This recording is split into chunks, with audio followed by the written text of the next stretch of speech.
அன்பு சொந்தங்களுக்கு நாளடியார் வணக்கம். நாள்தோறும் ஒரு நாளடி என்கின்ற அடிப்படையில் பொருட்பாலில் இன்பவியலில் 27வது அதிகாரமான நன்றியில் செல்வம் பார்க்க போகின்றோம். முந்தைய அதிகாரத்தில் செல்வம் உள்ள பொழுது அறம் செய்து வாழ்தல் வேண்டும் என்பதை பற்றி அறிவின்மையில் பார்த்தோம். இந்த அதிகாரத்தில் உதவி செய்யாமல் சேமித்து வைக்கின்ற செல்வம் எவ்வாறு பயனற்ற செல்வம் ஆகிறது என்பதை பற்றி நன்றியில் செல்வத்தில் பார்க்க போகின்றோம்.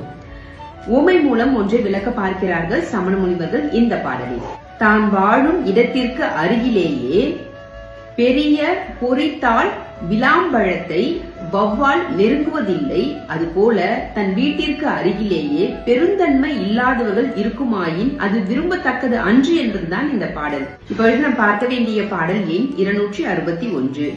அருகலது ஆகி பல பழுத்த கண்ணும் பொறித்தால் விளவினை வாவல் குறுகா, பெரிதனியர் ஆயினும் பீடிலார் செல்வம் கருதும் கடப்பாட்டதன்று. பெருந்தன்மை இல்லாதவரது செல்வம் நலம் பயவாது என்பது இதன் பொருளாகும். நாளை சந்திப்போம். நன்றி, வணக்கம்.